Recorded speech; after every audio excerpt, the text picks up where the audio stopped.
Bienvenue. Aujourd'hui, je voulais me poser une question avec vous que je trouve qui m'a frappée il y a quelques temps en fait. Là, je vois qu'il y a beaucoup de pluie qui tombe en ce 15 octobre et le temps qui devient de plus en plus classique pour un temps d'automne m'a rappelé beaucoup de réflexions en fait que j'avais vu faire par des personnes qui voulaient créer des micro-fermes. Quel est le rapport entre la météo et les micro-fermes, vous allez me dire? Il y en a un, il y en a plusieurs d'ailleurs. La météo est quand même un élément très très important pour les personnes qui vivent de la terre, qui vivent de la production agricole, des productions agricoles en général. Et pas que pour les micro-fermes, mais notamment pour les micro-fermes, où la météo va avoir beaucoup de sens dans l'organisation, mais aussi dans le choix en fait des activités. Et ce qui m'a frappée il y a peu de temps, c'est que j'ai eu comme un éclair de compréhension. Il y a plusieurs choses qui sont mises ensemble sur la raison pour laquelle certains projets que j'ai pu suivre, que j'ai pu accompagner, projets de création de micro-fermes, et d'autres types de projets bien sûr, mais on va se concentrer sur les micro-fermes aujourd'hui. Pourquoi certains projets n'avaient jamais vu le jour ? Pourquoi certaines personnes, aussi formées, qualifiées et enthousiastes soient-elles, ne sont en fait pas allées jusqu'au bout et ne sont pas aujourd'hui en train de gérer une micro-ferme. Et en parallèle, qu'est-ce qui distingue ces personnes de celles qui sont allées jusqu'au bout et ont lancé leur projet ou ont rejoint un projet? Parce que c'est aussi une façon de commencer à travailler sur une micro-ferme. Et la chose qui m'est venue, la chose principale qui m'est venue, c'est la notion de rêve. Comment on rêve sa micro-ferme? Alors ça peut paraître très étrange, et je sais que plusieurs personnes vont arrêter d'écouter maintenant que je parle de rêver, donc je ne parle pas de rêve pendant la nuit, de prémonition ou autre, je parle du rêve dans le sens commun de je rêve, j'imagine, je me projette, je laisse mon esprit voguer pour créer de la nouveauté, pour m'imprégner, pour m'imaginer, pour être dans un nouveau projet. Et en fait, le rêve est un élément très puissant et tout à fait valable de la création de projets. C'est d'ailleurs une des étapes du design en permaculture, officieuse dans la méthode Obredim, rendue officielle par certains permaculteurs et permacultrices. Il y a un moment où on va vraiment se laisser aller à rêver son projet. Mais c'est pas au tout début. Avant ça, on va avoir fait des observations, le tour de ses ressources et une première forme de planification. Et la raison pour laquelle le rêve n'arrive pas en premier est, justifiable d'un point de vue processus. Mais bien sûr, souvent les choses partent d'un rêve. C'est que la première chose qui va nous arriver quand on a un projet, quand on veut lancer une micro-ferme, imaginons, c'est qu'on en rêve, c'est que ça nous vient à l'esprit spontanément, c'est qu'on laisse notre esprit fantasmer dessus. Et j'ai l'impression que quelque chose qui distingue très très clairement les gens qui vont au bout de leur projet ou pas, c'est le fait de confronter son rêve à la réalité. Alors qu'est-ce que je veux dire par là ? Je veux dire que les personnes qui ne sont pas forcément installées, n'ont pas forcément finalisé ce projet, et parfois c'est un échec au sens où l'objectif était toujours là, mais ça n'a pas fonctionné pour l'instant. Et parfois, c'est pas un échec, c'est une redirection. On voulait une micro-ferme, puis finalement, c'est un autre projet de vie qui prend forme. Les personnes qui se retrouvent dans ces situations, souvent, restent à l'état du rêve. Ça peut être un rêve très très puissant, ça peut être un rêve très complet. On sait comment va être la micro-ferme, où sont rangés les outils, qu'est-ce qu'on va avoir comme animaux, comme culture, etc. Mais ce rêve n'est jamais confronté, ou extrêmement rarement. Les fichiers qui sont préparés sont gardés sur des clés USB secrètes. On n'en parle jamais avec ses proches, on n'en parle on n'en parle jamais avec ses collègues, on ne va pas du tout rentrer dans des réseaux, demander des conseils, faire toutes ces actions qui nous obligent à mettre le rêve en face d'une réalité, c'est-à-dire la réalité dans laquelle on existe. Et notamment, toutes les difficultés qui viennent avec la réalisation d'un rêve tel que avoir une micro-ferme. Des difficultés financières, des difficultés d'accès au foncier, des difficultés matérielles, de temps, de ressources, des difficultés humaines. C'est un genre de projet de vie qui bouleverse un petit peu quand même l'équilibre dans lequel on est avant si on n'est pas du tout dans ce métier-là. Tout ce type de difficultés, c'est sûr que dès qu'on confronte notre rêve, elles vont ressortir. Et quel est le problème à ça ? C'est que chaque fois qu'on ressort une difficulté, chaque fois que le rêve il va heurter une réalité ou une autre, il va se modifier. Et ça, c'est ce que j'ai vu chez les personnes chez qui le projet a pris forme. Bien sûr, souvent il y a aussi un rêve, des aspirations qui à la base sont très fortes et qui sont comme une ligne de mire, une ligne d'arrivée, une étoile polaire vers laquelle on se dirige. Mais il y a aussi cette acceptation des contraintes de la réalité et le fait qu'à chaque fois que le rêve y est confronté, il va trouver une nouvelle incarnation, une nouvelle évolution. Et ça, pour moi, c'est vraiment... ça m'a frappé il y a peu de temps. Et c'est aussi lié à la météo. Parce que c'est vraiment la clé de la réalisation du rêve, c'est en fait de l'ancrer dans la réalité.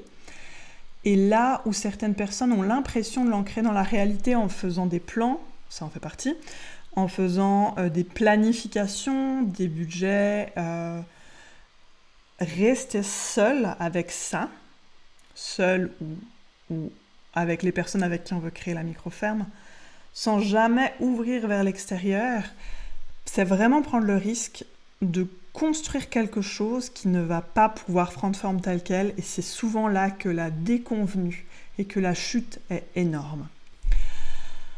Et j'ai récemment eu en consultation une personne qui m'a expliqué son rêve, puis on en a discuté et je lui ai donné des éléments concrets pour avancer dans cette direction. Et suite à la consultation, bien que j'ai pas du tout challengé, contredit ou contrarié le rêve qui était proposé, cette personne a en fait vu complètement changer ses perspectives et s'est dit qu'il y avait des possibilités d'aller vers son objectif différemment. Et que c'était pas le rêve tel qu'il était construit avec ses paramètres actuels qui était une barrière, qui était impératif, mais que navré, mais que ça pouvait prendre une autre forme. Et j'ai vu plusieurs personnes passionnées par l'idée de travailler à l'extérieur, de vivre de la terre, etc., au printemps et en été.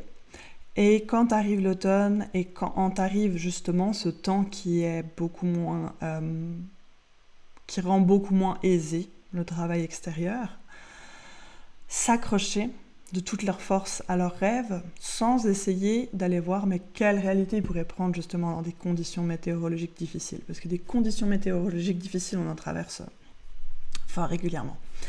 Et c'est là que je trouve en fait gênant le fait de vraiment juste être concentré sur un fantasme, parce que dans ce fantasme, il va souvent faire beau, en général, plutôt que de se dire « Ok, ça c'est mon rêve et comment je le mets en pratique ?»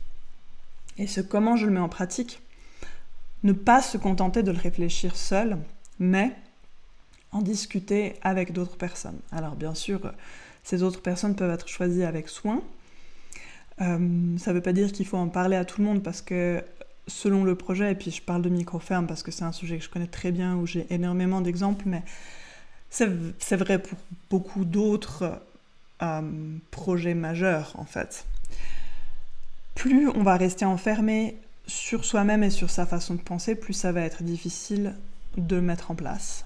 Parce que à chaque nouveau pas, le décalage va être énorme. Après, bien sûr, il y a des personnes qui pensent différemment, mais qui n'ont pas l'écoute ou la bienveillance pour nous entendre, nous écouter, nous accompagner. Et c'est sûr que si on décide d'aller parler de son projet de micro-ferme à quelqu'un qui n'est pas du tout ouvert, ou qui va, et c'est généralement la raison numéro 1 de mal réagir, se sentir mis en danger par cette information, bah forcément on va avoir des retours négatifs, pas dans le sens des critiques sur le projet, parce que ça c'est très très utile et pertinent, mais dans le sens on va juste taper sur notre rêve sans l'amener plus près du sol, plus près de la terre, plus près de la réalité et de son incarnation. Donc évidemment, les personnes sont à choisir avec soin, et je ne dis pas que vous devez crier votre projet de micro-ferme, d'entreprise, de changement de vie sur tous les toits. Pas du tout. Mais que trouver des réseaux, trouver des personnes à qui en parler pour juste progresser dans l'idée, pour juste avoir une réflexion, un dialogue avec quelqu'un qui n'est pas non plus quelqu'un de déjà impliqué, parce que parfois on a l'impression qu'on dialogue parce qu'on est déjà une équipe de 3, de 4, et qu'on construit ça ensemble. Alors c'est certainement beaucoup plus efficace que tout seul, c'est sûr. Il y a des choses aussi beaucoup plus efficaces à être tout seul, mais c'est sûr que la variété d'individus va déjà créer une variété de points de vue qui va permettre le développement du rêve et son... comment dire, son élargissement et son ancrage. Certainement. Mais à l'extérieur du cercle des personnes concernées, il y a des personnes qui vont pouvoir nous apporter beaucoup. Pour moi, mes recommandations principales pour faire passer le rêve dans la réalité, c'est de s'adresser ou de se confronter à ce qu'on voudrait que ce soit, ce qu'on voudrait que notre rêve soit. Donc, micro-ferme, vous avez certainement déjà visité des micro-fermes. Si vous souhaitez en lancer une, allez travailler sur une micro-ferme. Ce serait vraiment ma recommandation numéro 1. Alors, peut-être que vous allez me dire que vous n'avez pas le temps, c'est l'objection que j'attends toujours, je comprends. Mais peut-être que une journée, le week-end, une fois par mois, vous arrivez à trouver le temps quand même. C'est pas dans le sens... Je sais bien que pour construire un rêve, on va le faire par palier, mais c'est justement ce que je vous recommande. C'est pas de tout lâcher pour aller travailler dans une micro-ferme, c'est juste de voir comment ça se passe si vous travaillez. Si c'est une fois par semaine, c'est mieux qu'une fois par mois. Et si ça peut être un stage de quelques jours, quelques semaines, c'est encore mieux, mais je sais bien que selon les réalités, c'est pas toujours possible. Trouvez un espace près de chez vous pour le faire. Je dis près de chez vous, ou bien là où vous voulez aller vous installer si vous voulez aller vous installer loin de là où vous êtes actuellement. Mais le plus simple est le mieux. Et puis, voyez ce qui existe quand vous le faites vraiment. Alors bien sûr, il y aura de la résistance quand vous serez là-bas, vous vous direz « mais moi je veux pas le faire comme ça », puis tant mieux. Vous apprenez des choses réelles sur comment incarner votre projet dans le futur. Mais c'est vraiment important d'aller voir comment faire. Et puis, ma deuxième recommandation, ce serait de venir me consulter. Alors, j'ai des séances de consultation en ligne ou en présentiel, des séances d'1 heure. J'ai une offre en ce moment qui vous permet d'en acheter 3 avec une réduction. Ou vous pouvez toujours les acheter à l'unité aussi. Une consultation comme ça va vraiment vous permettre, surtout si pour parler de micro-ferme, mais pour parler de tout autre projet aussi, ça va vraiment vous permettre de faire cette confrontation, puis d'aller voir là où vous pouvez trouver de l'information, là où vous pouvez trouver du réseau, et qu'est-ce qui est déjà bien fondé dans votre projet, puis qu'est-ce qui est ouvert à une autre façon d'exister. Bien sûr, si vous avez une question simple, vous pouvez tout à fait me la poser en commentaire. J'ai noté que j'arrivais pas à lire les commentaires dans mes vidéos sur LinkedIn, sur YouTube, il n'y a pas de problème. Ça n'est pas très pratique, mais je vais résoudre ce problème technique.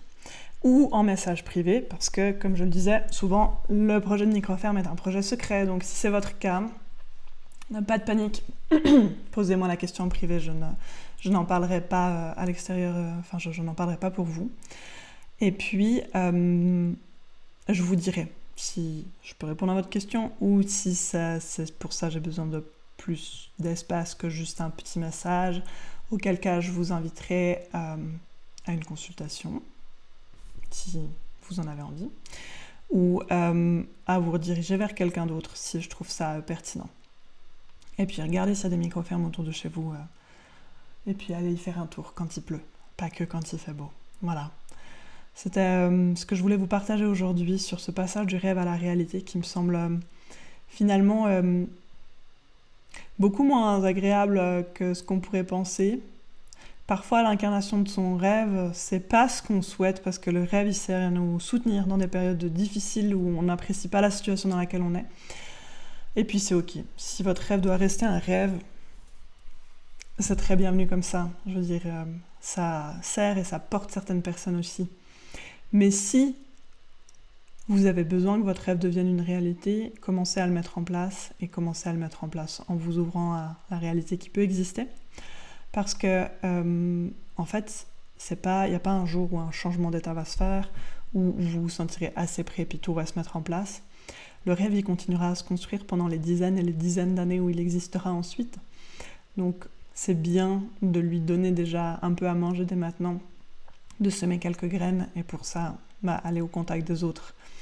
Allez communiquer votre projet à l'extérieur de votre personne ou de votre cellule. Voilà. À tout bientôt, et n'hésitez pas à me poser des questions par écrit sous les vidéos, j'essaierai de les trouver, c'est très complexe, ou bien en message privé ou ailleurs en commentaire. Et puis, je vois que la pluie s'est arrêtée pendant que je parlais. Tout bon à vous, profitez bien de cet automne, et à dans 2 semaines pour le prochain live.